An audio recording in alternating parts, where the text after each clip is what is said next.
ازيكم يا شباب، عاملين ايه؟ النهارده هنحكي قصه الفايتر، اغرب الفايترز اللي جم في تاريخ اليو اف سي، واللي شخصيته جدليه جدا وانا عن نفسي بحبه بصراحه، وهو الفايتر بادي ديمبلت. اول مره تشوف فيها صديقي تحس ان هو واد غريب كده مشكوك في امره، واد ملون كده بيدخل يرقص قبل الماتش وبتاع. بس عايز اقول لك يا صديقي ان في الحقيقه هو قوي جدا جدا كفايتر. وبادي ديمبلت عامل جدل كبير جدا يا صديقي في حوار ان هو هيبقى بطل في يوم من الايام ولا لا.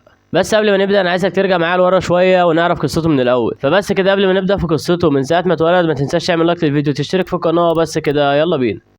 اتولد بادي ديمبلت سنة 1995 في مدينة ليفربول. كان طفل عادي جدا بيلعب كورة وبيحب الكورة وبيتفرج على كورة. من الطبيعي ومن المنطقي ان هو كمان يبقى بيشجع نادي ليفربول، وكان بيحاول ان هو يبقى محترف في كرة القدم. ولكن اول ما وصل 15 سنة يا صديقي حصل حاجة هتغير حياة بادي ديمبلت واتجاهاته واولوياته كلها بشكل جذري جدا جدا. الحاجة دي يا صديقي ان كان في حدث MMA، وكان بيلعب في الحدث ده مقاتل بريطاني من ليفربول، يعني نفس المدينة بتاعت بادي ديمبلت. والمقاتل ده هو باول بيمر. المقاتل ده كان سبب الهام كبير جدا لبادي ديمبلت ان هو يرمي الستارز بتاعته والكرة اللي عنده في الزبالة، وقال لك قشطه يلا نعمل سويتش وننزل نتدرب MMA. الام ام اي بالنسبه لبادي لما شافها في الوقت ده كان حاجه غريبه وعجيبه. يعني احنا بنتكلم في سنه 2010 تقريبا، كان لسه الرياضه مش عامله الضجه العالميه اللي عاملاها دلوقتي. هو بص كده وقال ايه الحوار الغريب ده، وقال يلا نجرب. وبالفعل يا صديقي بدا بادي ديمبلت ان هو يتمرن MMA من وهو عنده 15 سنه. ضرب بقى سترايكنج او جوجيتسو تحت، بدا يتدرب MMA بكل شواملها. ومن بداية ما بدأ يتمرن يا صديقي بادي ديمبلت وموهبته ملفتة جدا جدا للعين. ولكن موهبته ما كانتش بس جوه الكيج او جوه الماتش، لا يا صديقي ده كان شخصيته قوية جدا وعنده حضور مميز وقوي فعلا بره الكيج قبل ما يخش الكيج اصلا. وكان معروف في التمرين في الوقت ده يا صديقي ان هو صوته عالي جدا في التمرين، وان هو ما بيخافش يلعب سبارنج مع اي حد عندهم في الصالة اللي هو بيتدرب فيها مهما كان الحد ده اقوى منه او اكبر منه. واستمر في السعي بادي ديمبلت يا صديقي لحد ما احترف بالفعل سنة 2013، وبالتحديد في 6 يوليو 2013 كان بيلعب في منظمه اسمها كيج ووريرز. المنظمه دي بريطانيه، وكان اول خصم في مسيره بادي الاحترافيه يا صديقي هو فلوريان كاري.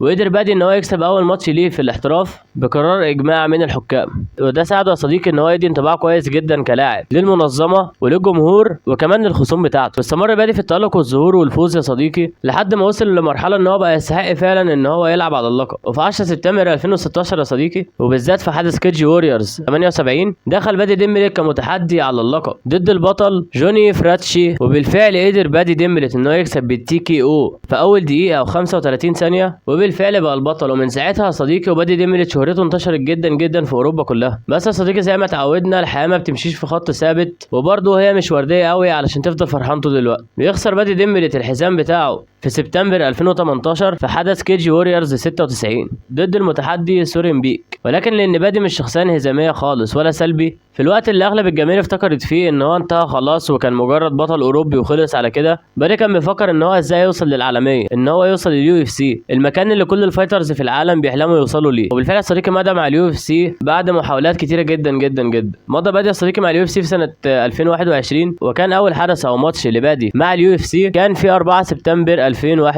وكان ضد الفايتر يا صديقي لويجي فيندرميني. وجماهير اليو اف سي كانت بتتفرج وبتسال هو مين الواد الاشقر اللي شكله صغير وعبيط كده ومشكوك في امره، اللي مش باين عليه اي نوع او اي ملمح من ملامح القوه او الشراسه او العنف. بس بادي ديمبلت ما ادهمش اي فرصه ان هم يفكروا، لان حرفيا بعد 47 ثانيه بس يا صديقي بادي ديمبلت كان كسبان بالTKO. بادي ديمبلت كان كسبان بالسبمشن، وعمل سبمشن حلو قوي وكان جمالي جدا وممتع للعين. ولو ما تعرفش فبادي معاه حزام اسود في الجوجيتسو، هو بيعتمد على الجرابلينج بشكل كبير جدا جدا. واتوالت الاحداث لحد ما خسر بادي ديمبلت يا صديقي فرصته الاولى ان هو يلعب على اللقب ضد جاستن كيجيه من قريب من اسبوعين تقريبا او حاجه كده. وهنا يجي بقى يا صديقي سؤال الحلقه، هل بادي ديمبلت في يوم من الايام هيبقى بطل؟ لان حصل خلاف كبير جدا يا صديقي بعد الماتش بتاع جاستن كيجيه ضد بادي ديمبلت، لان كله كان متوقع ان بادي ديمبلت هو اللي هيكسب على جاستن كيجيه. بس انت لو متابعني يا صديقي هتعرف ان الكلام ده غلط، لان انا كنت متوقع ان جاستن كيجيه هو اللي يكسب. فلو لسه ما اشتركتش لحد دلوقتي اشترك في القناه عشان كل الاحداث اللي جايه السنه دي تقيله وهنتكلم عنها ونتوقعها مع بعض كلنا. طيب هنرجع تاني لموضوعنا. بصوا يا جماعه، هو بادي بصراحه فايتر قوي بس عنده كذا مشكله. اول مشكله واكبر مشكله عند بادي يا صديقي بصراحه بالنسبه لي وهي الدفاع اللي عنده. عارفين الديفنس بتاع بادي ضعيف جدا جدا جدا. وتاني مشكله يا صديقي هي الضغط النفسي اللي بادي ديمبلت بيحطه على نفسه اصلا وهو داخل الماتش. دي حاجه عامله زي لامين يامال كده واللي بيعمله في الكوره. بادي بالراس يا صديقي والحركات الهزار اللي بيعملها قبل الماتش او هو داخل الكيج دي بتحط ضغط ضغط كبير جدا جدا عليه، لان هو بمجرد بيخسر بشكل مهين شويه او بالتيكي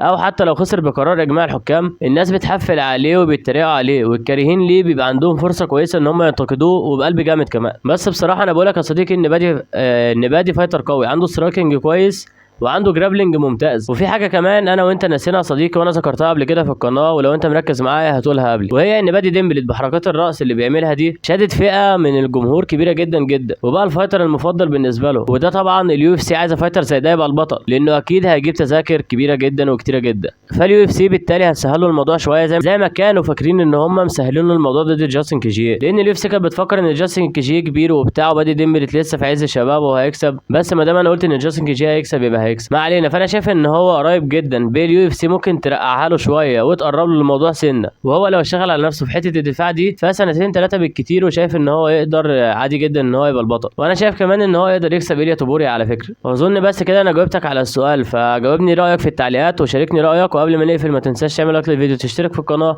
وبس كده، سلام.